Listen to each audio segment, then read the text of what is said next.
สบายดีเพื่อนพี่น้องเอ้ยมานาพ่อใหญ่คือเก่าเล่นเด้ปอตัว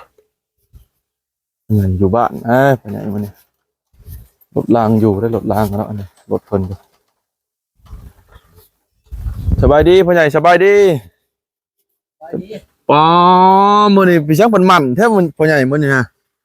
ดุมั่นแท้เนาะมื้อนี้เนาะโอ้เล็กตะปูพี่ช่างอันนี้ปอตัวห้ามสอนกับไผพ่อใหญ่เนี่ยสอนผู้เดียวแล้วเด้อพ่อใหญ่เด้อขออนุญาตเด้อพ่อใหญ่เด้อเน็บไม้บัดนึงชื่อมาได้พ่อใหญ่บัตรนี่ได้ชื่อมาได้นี่ฮะบอกเอาจนไหนเขาขอบใจหลายอยากอันใช้โทรศัพท์มือถือนะจะโทรหาอันโอ้หมู่อยู่อันพลานแล้วบ่มีบ่อันบัตรอันนั้นโทรศัพท์บ่มีเงินแล้วเอาแล้วเอาขึ้นยังใหม่อยู่บ่พ่อใหญ่เนี่ยหากระชื่อมาบ่ซ่าเนี่ยเอาหากระชื่อปีนี้ชื่อวางเดือน12นี่ชื่อม่านบ่แม่นว่าเมื่อเฮ็ดร้านดอกม่านปูอันเอาเข้ามาแล้วปูน่ะนะปูในร้านนี่แหละเอาเสียงโทรศัพท์พ่อใหญ่บ่น่ะของพ่อใหญ่เด้อดังน่ะโอ้สุดสีเหลืองคักเลยพ่อใหญ่เห็นเนาะฮัลโหลฮะผู้ใดเด้บัดนี้ตู้จะโทรมาป่ะฮะโทรมาป่ะข่อยโทรไปหาเจ้าแล้วอันคือว่าเช้าลาน้อยว่าอยากมาลินน้ำข่อยคือบ่เห็นมาน่ะเจ้าเว้าน่ะ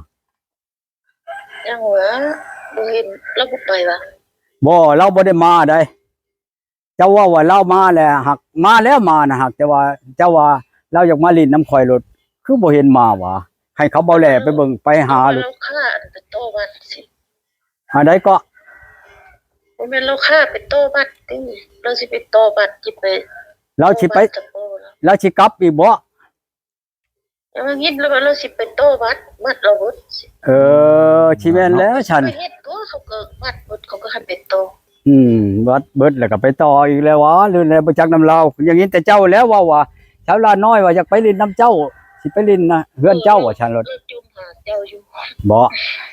แล้วจมหาใครได้อย่างนี้เขาว่าเราสิเอาผัวเลยได้บ่แล้วเศร้าแล้วอะไรนั่นเรามีซื้อมาเรามีผู้สาวแล้วเราสาวนี่เราก็ตัดใจบ่อันนี้เราสิเอาแล้วบัดนี้แล้วอันแบบถ้าอันผู้นั้นมันมีผู้สาวแล้วหมู่ที่หลังแล้วเราว่าตัดใจบ่ผู้บ่าวน่ะมีผู้สาวแล้วเนาะโอ้ยจะถูกแล้วฉันเกินคันเฮาอยากได้บ่อยากเอาอยากได้อยากได้ผู้เขามีผู้สาวแล้วนั่นจะถูกบาปผู้โสดก็บ่เอาเนาะพ่อใหญ่เนาะเอาหนูก็พ่อใหญ่สิงโสดแล้วบัดนี้แล้วโสดมาหลายปีอยากได้แล้วคนใดว่าสิเอาบัดซื้อไปซื้อมาแล้วอ้ายนี่หันอุ้มส่งคุณแล้วเราบ่มักติเราบ่แน่จังซั่นติใหญ่หั่นนะเราบ่สิเอา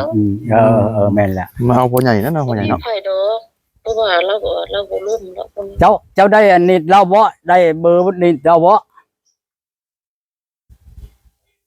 เขาก็ฮู้คือกันเขาเจ้าก็ไปถ่ายคลิปคือกันอันเจ้าก็ไปถ่ายคลิปบ่เขาต้องคลิปกันอันบ่เจิดไปหาเราบ่เจิดไปหาเราเนาะบ่เจิดแต่งเนาะมันต้องพ่อใหญ่เนาะทางนั้นดีผู้เมียเขาเจ้าก็ไปถ่ายคลิปเอาคือกันเราจมหาตู้ไพ่กับตู้ก้อนเราเราก็เลยเว้าหาตู้ไพ่กับตู้ก้อนจมก็จมชื่อนั่นแหละเราบ่เอาดอกเรามักคนรวยข่อยมันรวยคืออันคนไทยใดจักซี่นะบ่ได้บางเทื่อเราถูกใจเนาะเรื่องคู่โจ้ว้าวจักสิเฮ็ดได้จังไรสิถูกใจถามเราหน่อยเด้อสิเฮ็ดแนวเราอยากได้นั่นนะสิตามใจเราเบิ่งเมียนะพ่อใหญ่เอาแลไปหาเจ้าอ่ะเบาแลมาหาข่อยบ่แลมาเราไปเวียกมาแล้วเรามาแต่เวียกกันพุ่นแล้วเรามาแต่วิระพุ่นเราลงมาแล้วเรามาลินน้ำข่อยลินมาเยี่ยมยามเรามาเยี่ยมยามข่อยนะเราเที่ยวไปหาเจ้าเนาะเบาแลเนาะละหลาย นั่นเลยมีแต่เราเที่ยวมาหาข่อยเนี่ยบ่แลนะ โอ้ยพ่อผู้หนึ่งเด้เพิ่นนี่เด้ เรากินหอดจะแล้วก็ไป ซ้ำพ่อผู้หนึ่งเด้พ่อใหญ่ แต่เจ้าแล้วบ่เที่ยวมา นั่น มิใช่ม้อย ไปคือกัน จักโดนบ่ได้จักสิไปนะ ก็ติดสะภูมิอยู่หั่นบ่ได้ยังสิไปดอง ไปดองไผน่ะเฮิงบ่ได้ดอก ดองต้นแดงนี่เด้เขาเชิญ7 โมง เออหาแนวมาต้อนเนี่ยเด้อกันมายามเด้อ เห็นบ่ เราสิไปดอง เห็นบ่ว่าค่อยเว้านำนี่ยังเห็นบ่ว่าค่อยหาผู้สาวมาต้อนเนี่ยเด้อจักคนเด้อ พ่อใหญ่เขินแห้งเล มัน ย ยากเราผู้สาวหลายค จับ น งานใหม่พ่อใหญ่เขิน โอ้ชูเว้านะว่าหลายโพดนั่นแฮงอยากได้นี่ฮะ ผู้สาวอึดเด้อ เว้าใช่คนนั้นหลายคนเลยได้มาต้มมันมาตัวความมันเว้ากับข่อยนี่ได้ว่าเบื้อดอกผู้สาวบัดเอาไปเอามาแล้วก็บัดสิมีผู้ชางตัวความเว้านั่น ต้มก็ต้มผู้สาว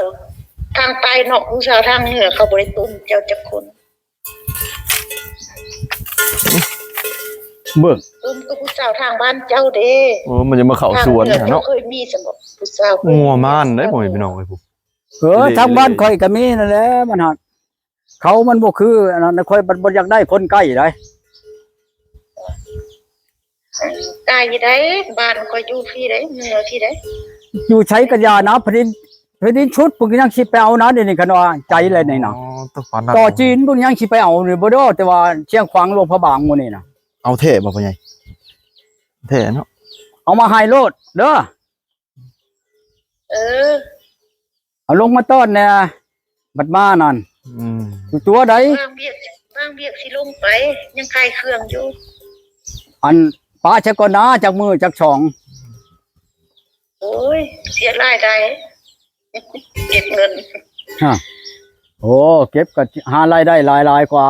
เห็นว่าก็ดีคือเห็นใจผู้อยากได้แน่เจ้าก็ดี อาจเจ้าพักคนนี้จังสิลงไป เออ เขาบ่พักเฮาก็บ่พัก เออ เขาก็มีมือพักดี เออ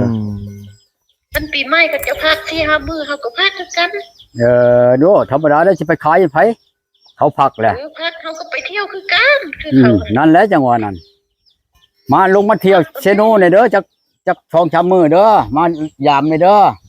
ไปอยู่สิไปหาน้องสาวอยู่แล้วก็โทรมาแล้วว่ามายาม มา แม่ เอาเลยเนาะพ่อใหญ่เนาะ เออ มาละคุบเอาเลยพ่อใหญ่